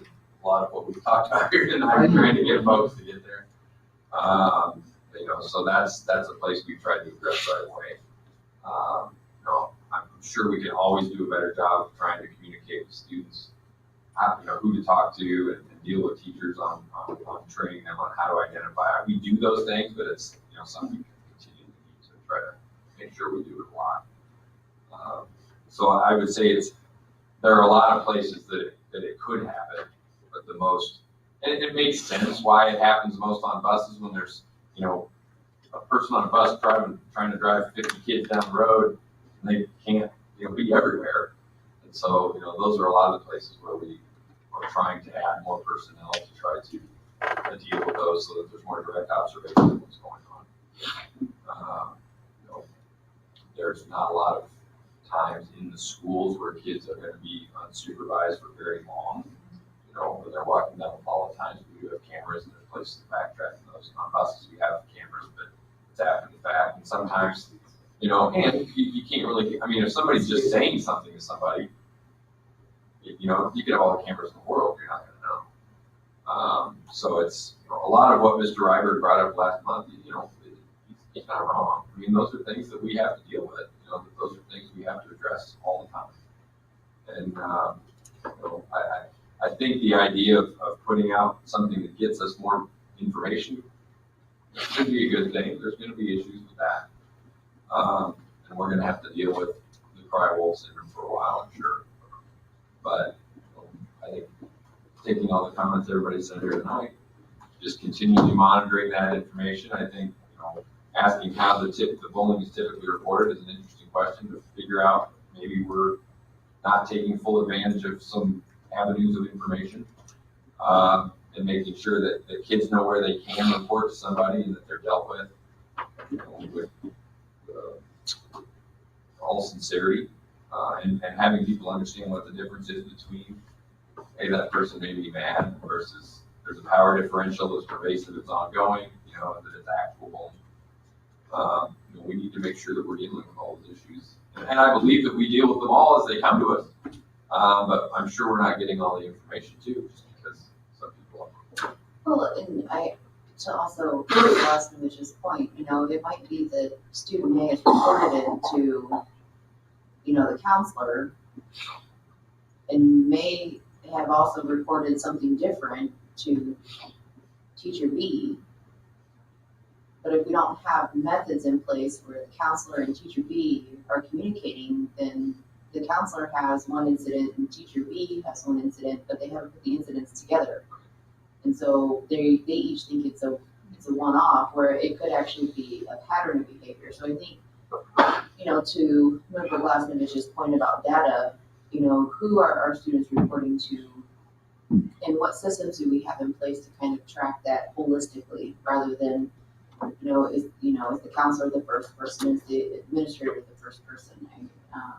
So to kind of understand the breadth of that, and then to make sure that we're not, to Dr. Osmond's point, that we're making sure that we are investigating it and we are hearing complaints sincerely, and we're not dismissing it as some of the idioms that we have heard throughout our life, you know, boys will be boys, or they act like that because they like you, or numerous things that we've heard growing up, whether it's on the playground or in a classroom. So I'm not adverse to trying the app that you've built. I think that is your ground to figure out. Administrative procedure for dealing with bullying. Right. You should take it with the administrative team and figure out what works for our district. I think we too need to realize that bullying is, it's a family issue very often. Kids who bully often go home to bullies at home, are abused and are in family situations, and that's not an excuse, but that, I mean, if you want to look at some of the reasons, it's pretty systemic. In my experience as a counselor over the years, often when I would bring a parent in, I would understand more about why the child was being a bully to someone else. They had no control in their own life, and they wanted to exhibit some control, and that's how they would do it. I mean, that's not unusual. That's not, I mean, anybody who counsels or any psychologist who deals with people in abusive situations like that is aware of that. So it's not just a matter of, okay, calling two kids and then say, okay, bullying's bad, you don't bully, you don't bother this kid, and so on, I don't want to hear any more about it, and send them on their way. It's a lot deeper than that, and so that's why I'm always a proponent of having a lot of having outreach workers and counselors and people professionals who are there to deal with, and we're going to have more and more of that, and we just can't deal with it on the surface. We have to look beyond and look at some of the reasons and the causations that are involved. I know it takes a lot of personnel, but you just can't bring two kids into the room and say, okay, don't do this anymore, and then send them on their way.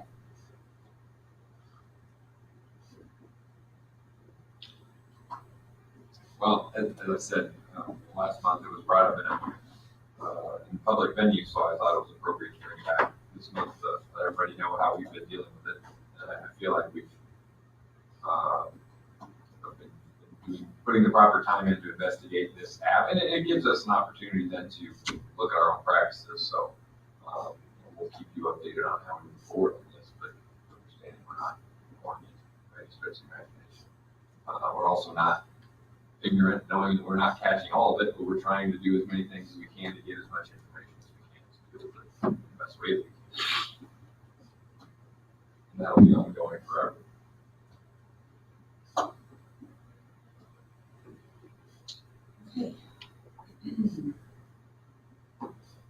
Well, then we will move on to administrative reports.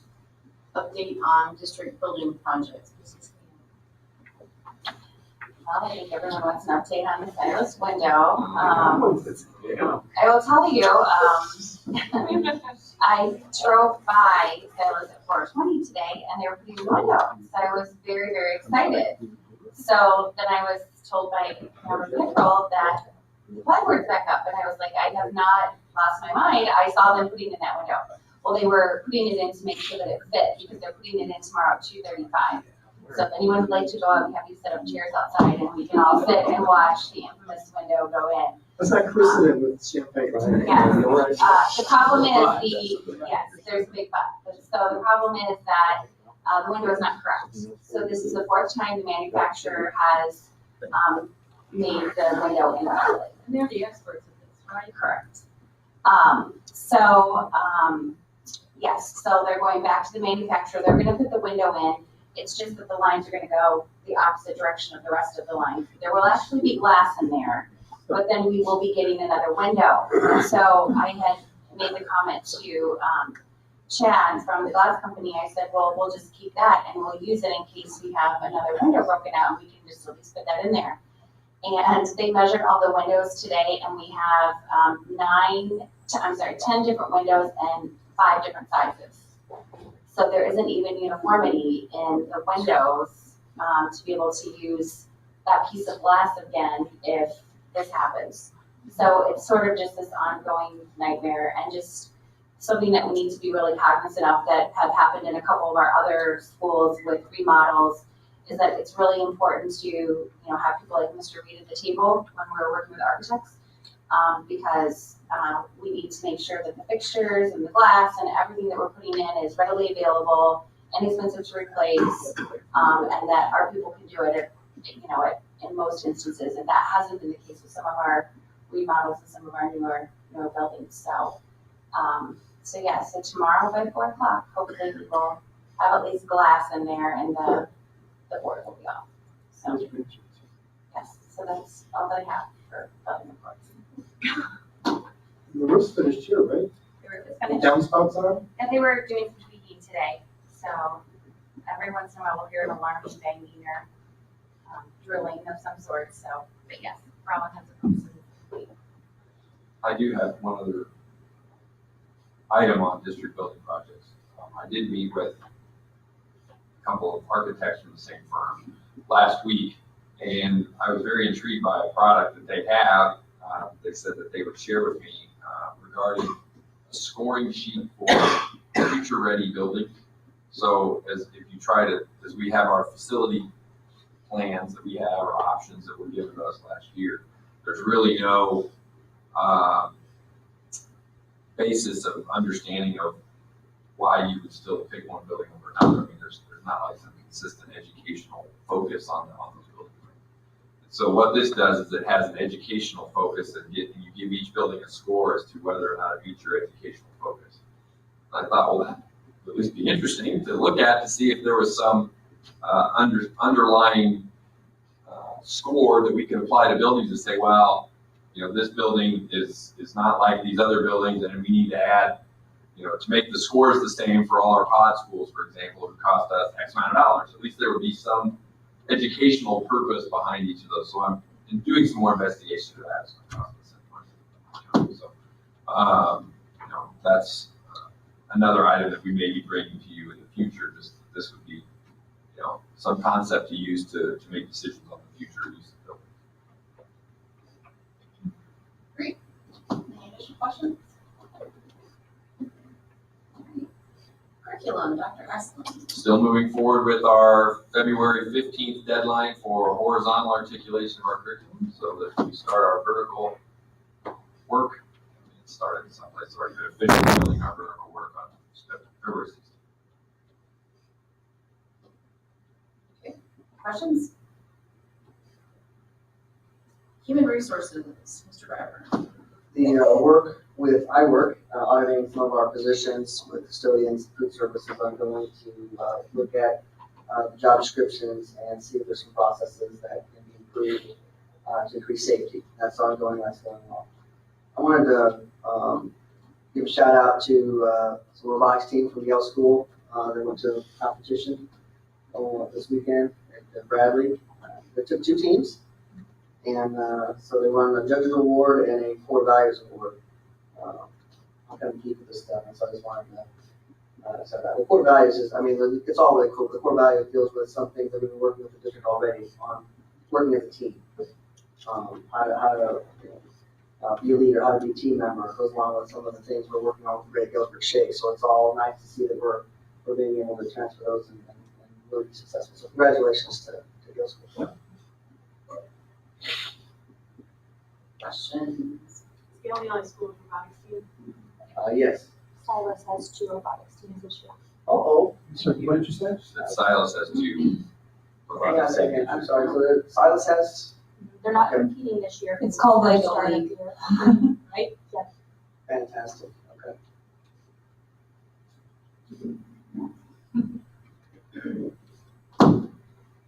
Okay. Special education. Dr. Rashad is not here. She had begged off tonight. She did not have anything new to report other than she's continuing her review of all programs as we transition out of this one. There was nothing very, very new from the last month, so nothing to report. Okay. Anything for the building reports? Okay. All right, moving on to committee reports. Budget's on hold until further work with community engagement. Yeah, and I can speak to that just a little bit here. So I met with Deb Marino from Heart and Soul last week. And just to let everybody know, Heart and Soul is all of this, very colorful. And our data is this 82 pager. And they are currently finalizing their Heart and Soul report. And I thought it would be a really good idea to compile all of the data into one easy to understand report. We would like to then take all of that and do some work with the Board of Education on putting some priority goals together. And President Cervantes and I met last week to talk about maybe some ways to do that. And you know, once we work on some priority goals, then we would rework these committees to have their own subsets in each goal. So for instance, instead of having action and discussion as separate items, we would still have the first part of the agenda through the consent. And then perhaps we would just list priority item 1, and then any action from that, any discussion from that, any policy work from that, you know, any budget work, any buildings and ground, you know, so on and so forth. So those things would be embedded into each priority area, or whatever we want to call it. And that way, each committee would then know what they had to do to deal with that particular goal. So that if there wasn't a, for instance, if we had priority item 1 was about curriculum.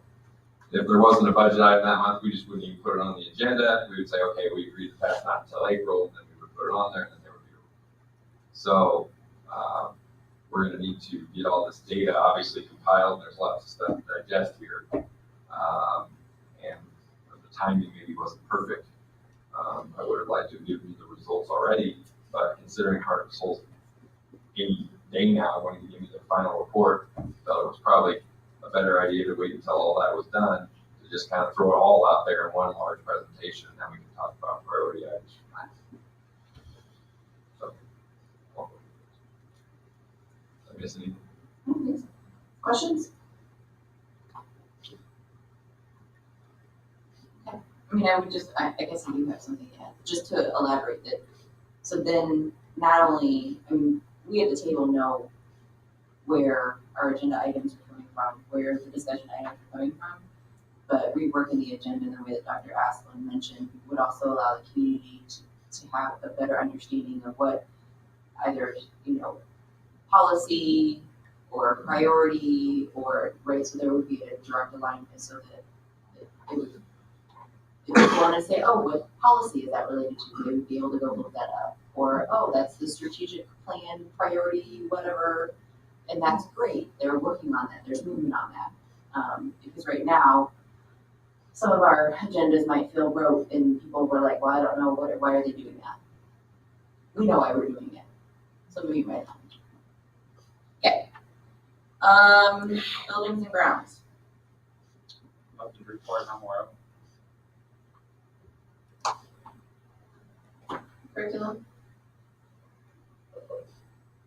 I only have to report that, if you remember, last year we spent a lot of time on a certain policy, which was policy 631, which was credit for alternative courses and course institutions.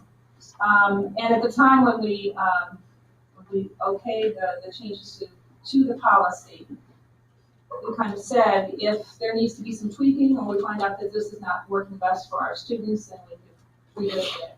I talked with Mindy Ritchie earlier in the month of November. We sat down and talked about maybe, for one thing, there was some language within it that wasn't exactly correct as what we had discussed, the way that it was put down, and it was having a little bit of trouble transferring the policy to action because of the language. So we need to look at that.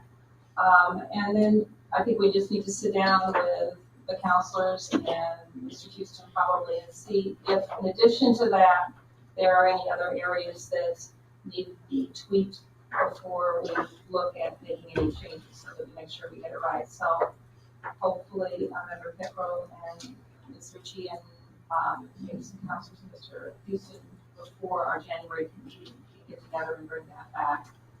This might be. She's done some work on it already, and discussions with the counselors about it. We just want to do what's best, going to be best for our students as far as alternative and other courses. We'll let the January.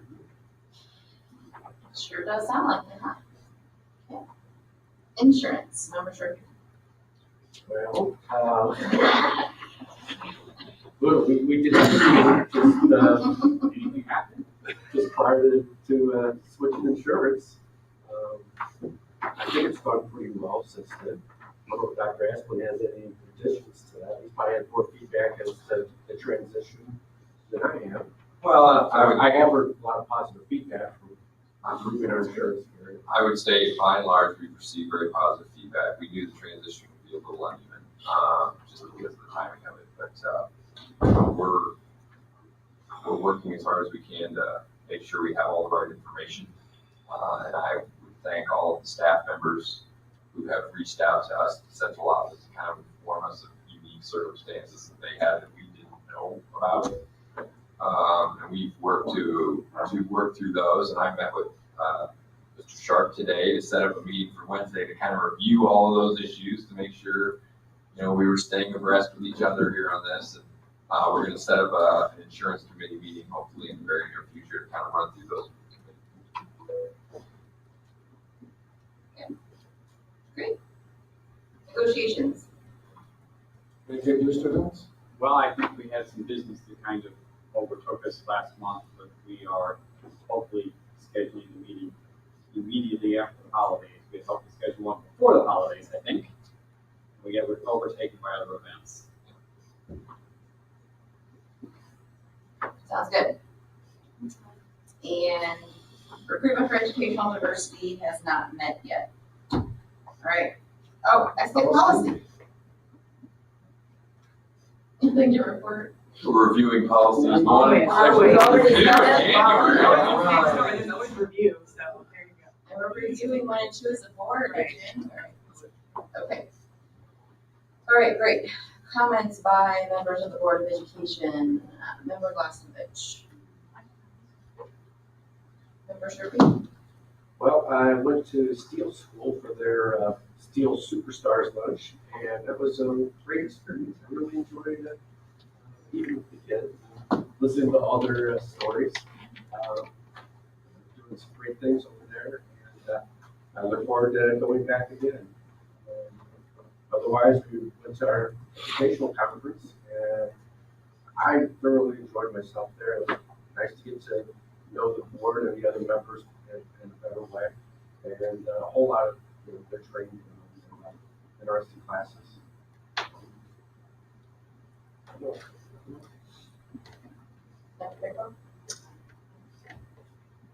Member Bates. I would just like to encourage people to take a look at the building reports when they look at the minutes. There's a lot of good, really good stuff going on in the schools, and all we hear about, it seems like we hear so much negativity. That's an easy way to find out what they're doing. Or a lot of them have Facebook pages, or you can go to the school site on the website itself. I know, King School has been raising money like crazy for a city in the Congo, for, St. Jude in honor of, their student, and the Community Kitchen Project. Lombard and Churchill are having a food drive now for the pantry. There's so much good stuff going on out there, but you have to look a little bit maybe to see it. And those building reports from the principals are an excellent way to just get a snapshot of what's been going on in the school. So I just would encourage everybody to take a look at the good stuff. I just would follow up on a comment Dr. Aspen said about thanking staff working through this insurance change. I've stopped by twice in the last week, and I want to thank administrators. Both times I've stopped by, they've been working their tails off, making this a smooth transition. And thank you to those two exceed each time I walk in, working your tails off to make this a smooth transition.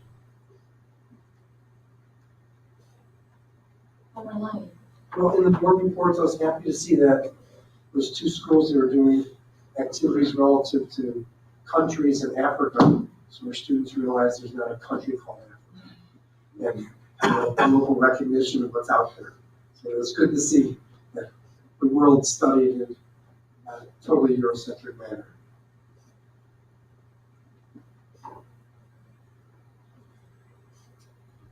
I would just like to say thanks. We are nearing the halfway point of our school year. Lots of good work to take place probably in the next week and a half. Week and a half, right? Yeah. So just to encourage our teachers and our administrators to look forward to that week and a half with the same energy that we did the first day of school, so that our students are doing the same. And maybe not count down on Facebook how many days there are till break, well, as much as we'd like to. And, have a great holiday season. And hopefully we don't see you until January. We have closed session tonight.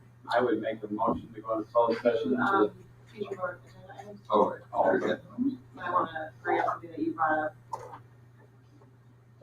Okay, the boundary study, I know we're waiting for this and that, but I know that like Quincy, I know other districts do this process now so that they're not submitting to table and obviously saying, oh shoot, why do we, have staff classrooms in this building and empty classrooms here, I'm gonna say the same story over and over again. I just don't want that to get overlooked while we're waiting for all the reports of what the community wants. I mean, there's also a need to look at that, I think, and I'm hoping, we can do that.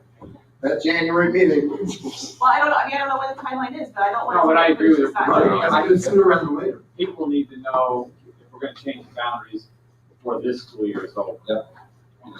We will have our software training probably next week for the 5 maps. That's going to be the key piece of being able to determine where all of our kiddos are and what schools they're going to. So I think we might have some preliminary data by the January 8th board meeting. So I just don't want to get forgotten about. Good, thank you very much. I'll finish my motion to go into closed session for the reasons stated on the agenda. Second. Allison. Aye. Mr. Aye. Salem. Aye. Thanks. Swanton. Aye. Buster. Yes. Meyer. Yes.